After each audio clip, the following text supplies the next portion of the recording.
इतना सुनने के तुरंत बाद ही ईशान वहां से निकल गया और तुरंत रूम नंबर 205 में पहुंच गया।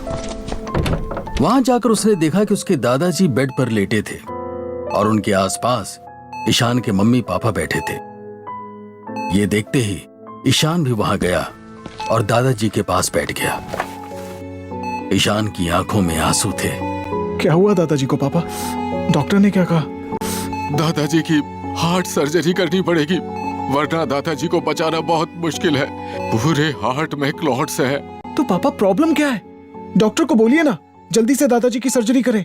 अभी ईशान अपने पापा से बात कर ही रहा था कि तभी विक्रम और उसकी फैमिली वहां आ गई।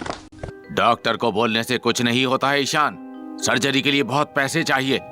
अपने पापा से पूछो, है उनके पास पैसे? लेकिन विजेंद्र, अगर हम दोनों मिलकर अपना पैसा दे तो सर्जरी के लिए पैसों का बंदोबस्त हो सकता है। मुझसे तो कोई उम्मीद मत रखना, मेरा अपना परिवार है और मुझे उनका भी ध्यान रखना है। लेकिन पापा की सर्जरी भी तो जरूरी है, उसके बिना पापा कैसे ठीक हो पाएंगे? पापा की तो उम्र हो चुकी है और सर्जरी करवाने के बाद भी कितने ही वक्त तक जिंदा रहने वाले हैं। लेकिन हमें तो हमारे फ्यूचर के बारे में सोचना होगा ना। लेकिन पापा की केयर तो हमें ही करनी होगी ना, आखिरकार हम उनके बेटे हैं। केयर की बात तो तुम छोड़ ही दो।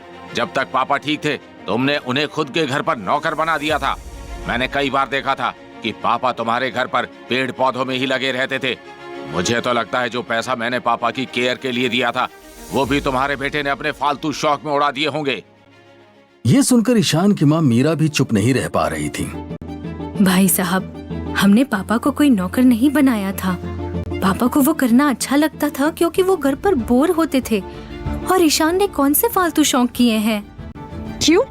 आपको नहीं पता आपका बेटा अस्पताल कैसे आया है? जरा बाहर जाकर देखिए, इतनी महंगी गाड़ी किराए पर ली हुई है ताकि शो ऑफ कर सके। नीतू की बात सुनते ही विजेंद्र और मीरा की नजरें ईशान की तरफ घूम गई थीं और वो दोनों उसके जवाब का इंतजार कर रहे थे। सभी की नजर ईशान पर टिकी हुई थी क्योंकि अभी अभी उसके बारे में कुछ ऐसा कहा गया था जिसके बाद हर कोई उससे जवाब चाहता था। लेकिन ईशान लगातार रोए जा रहा था। वहीं उसकी मां को ईशान पर पूरा भरोसा था। मेरा बेटा ऐसा कुछ नहीं करता है जिसकी वजह से हमें नीचा देखना पड़े। आप उसके बारे में कुछ भी बोलने से पहले एक बार सोच लिया कीजिए। हमें क्या पड़ी है तुम्हारे बेटे के बारे में कुछ भी बोलने की? मेरी मॉम बिल्कुल ठीक कह रही है। आखिरकार इसे पैसा ना होते हुए भी इतना शो ऑफ करने की क्या जरूरत है? और अब आप मेरे डैडी से पैसा मांग रहे हैं ताकि दादाजी का इलाज हो सके। अरे आप अपने बेटे से क्यों नहीं बोलते पैसे देने को? उदय बेटा, उसके पास कहाँ से आएंगे इतने पैसे? वो तो सिर्फ मामूली सी नौकरी करता है। पता नहीं तुमने क्या देख लिया। हमने जो भी देखा वो सच है और अब आप अपने बेटे से ही लीजिए पैसे दादाजी के इलाज के लिए। ईशान इतनी देर से चुपचाप बैठा सब कुछ सुन रहा था क्योंकि उसे इस वक्त अपने दादाजी की बहुत चिंता थी। लेकिन उसके चाचा और उनका परिवार रुकने का नाम ही नहीं ले रहे थे, इसलिए ईशान को भी गुस्सा आ ही गया। बस कीजिए आप सब। यहाँ दादाजी बीमार हैं और आप लोग हैं कि बस बहस किए जा रहे हैं।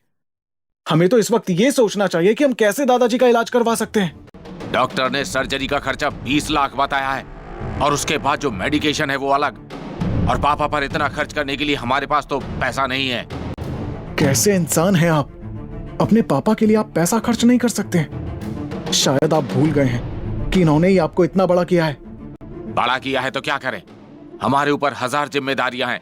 अगर इस तरह फालतू पैसे खर्च करता रहा तो मैं बाकी खर्च के लिए क्या करूंगा? और तुम क्या मुझे ज्ञान दे रहे हो? अपने गिरेबान में झांक कर देखो। अगर तुम्हें दादाजी से इतना ही लगाव है तो तुम दे दो पैसे। ईशान का गुस्सा और भी ज्यादा बढ़ चुका था। उसने कभी सोचा भी नहीं था कि उसके चाचा इस तरह से बिहेव करेंगे। इसके साथ ईशान अब किसी से ज्यादा बहस नहीं करना चाहता था। ठीक है, दादाजी की सर्जरी के पैसे मैं दूंगा। आपको कुछ भी करने की जरूरत नहीं है। ईशान की बात सुनकर अचानक उसके चाचा के चेहरे पर हंसी आ गई। तुम दोगे पैसे? ज्यादा मत उड़ो ईशान, इस तरह हवा में बात करने से कुछ नहीं होगा। ईशान बेटा, तुम कहाँ से इतने पैसे का इंतजाम करोगे? हमारे घर की हालात तो तुम्हें अच्छे से पता है ना। पापा, आप चिंता मत कीजिए, मेरे पास पैसे हैं और हम दादाजी का इलाज करवा लेंगे। इतना सुनने के बाद विक्रम और उसके परिवार के लोगों के चेहरे का रंग उड़ गया था। वो इस बात पर बिल्कुल भरोसा नहीं कर सकते थे। ईशान, तुम्हारी औकात नहीं है 20 लाख रुपए की। क्यों हम सबको झूठी उम्मीदें दे रहे हो? और नहीं तो क्या, झूठ बोलने की भी हद होती है। मैं झूठ नहीं बोल रहा हूँ, मेरे पास पैसे हैं। पापा, आप किसी की भी बात मत सुनिए और दादाजी की सर्जरी की तैयारी कीजिए।